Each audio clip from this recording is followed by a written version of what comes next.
کے سامنے کچھ بریلویوں کے چوٹی کے علماء کے حوالے پیش کرتا ہوں مختصر، تو جو فتویٰ پھر آپ نے مجھ پہ لگایا ہے ان پہ بھی۔ فتاوی رضویہ جلد نمبر 14 صفحہ نمبر 237، اس میں جناب احمد رضا خان بریلوی صاحب لکھتے ہیں، کیا یحرفون الکلم عن مواضعہ کے سر پر سینگ ہوتے ہیں؟ اب آپ بتائیے، قرآن مجید کی آیت کے لیے یہ الفاظ استعمال کرنا، یحرفون الکلم عن مواضعہ کے سر پر سینگ ہوتے ہیں، کیا اس سے بے ادبی نہیں جھلکتی؟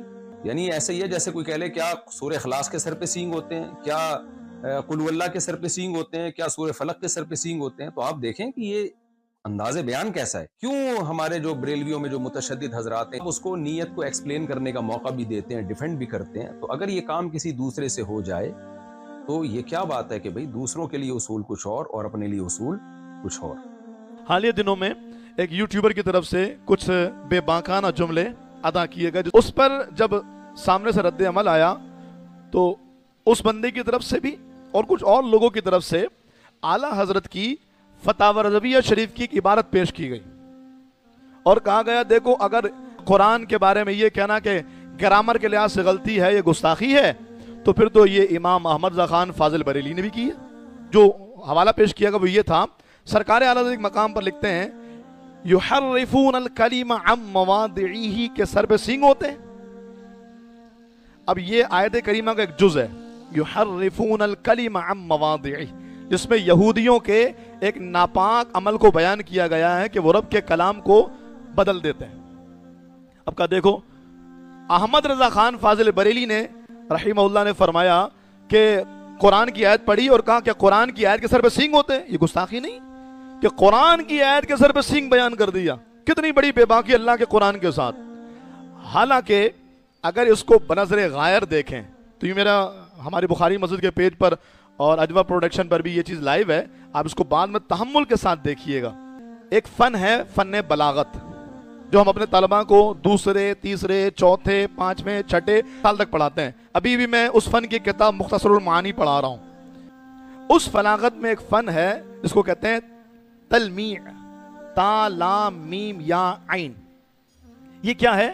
میں لفظ تو لفظ کی تعریف آپ کے سامنے کروں کہ وہ کلام جس کا ایک حصہ کسی اور زبان کا ہو اور دوسرا کسی اور زبان کا، یہ تلمیع کہلاتا ہے۔ اس میں پہلا مصرع قرآن کی آیت بھی ہو سکتی ہے، حدیث کا جز بھی ہو سکتا ہے، کوئی واقعہ یا کوئی شعر بھی ہو سکتا ہے، کسی بھی زبان میں۔ دو الگ الگ زبانوں میں کلام کرنا اور اس کے ذریعے اپنے فن کا اظہار کرنا۔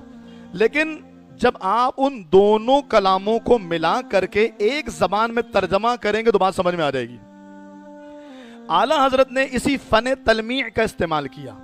کیا؟ اب ذرا توجہ کیجئے، کیا یحرفون الکلم عن مواضعہ کے سر پہ سینگ ہوتے ہیں؟ اب ترجمہ کیجئے اس آیت کریمہ کے الفاظ کا، کیا جنہوں نے اللہ کے کلام کو اس کی جگہ سے بدل دیا ان کے سر پہ سینگ ہوتے ہیں؟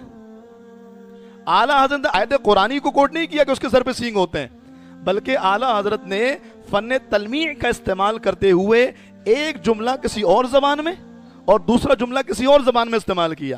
پہلا جملہ استعمال کرنے کے لیے آپ نے رب کے کلام سے سہارا لیا اور قرآن کی ایک آیت کے جز کو اٹھا کر اس کو اپنے کلام میں استعمال کیا۔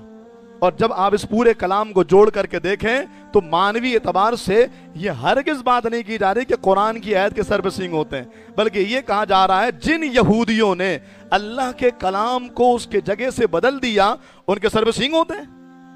یہ بیان کرنا مقصد تھا امام اہل سنت کا، لیکن چونکہ ظاہر ہے اپنی گستاخیوں اور اپنے جرموں کو چھپانے کے لیے یہ ضروری تھا کہ ہم کے سامنے کچھ ایسی باتیں رکھے جس سے قوم کنفیوز۔ اچھا، اگر کسی نے کہا ہے کہ قرآن میں گرامر کے لحاظ سے غلطی ہے تو احمد رضا خان فاضل بریلی رحمہ اللہ نے تو یہ گستاخی کی ہے، حالانکہ یہ گستاخی نہیں ہے۔ میں کہتا ہوں اگر آپ بڑے ادارے میں پڑھانے والے ہیں اور ابھی تک آپ کو فن بلاغت کا یہ نقطہ سمجھ میں نہیں آیا تو آپ ہمارے پاس آ جائیے، ہم آپ کو بلاغت پڑھا دیتے ہیں کہ اس فن کو کیسے استعمال کیا جاتا ہے۔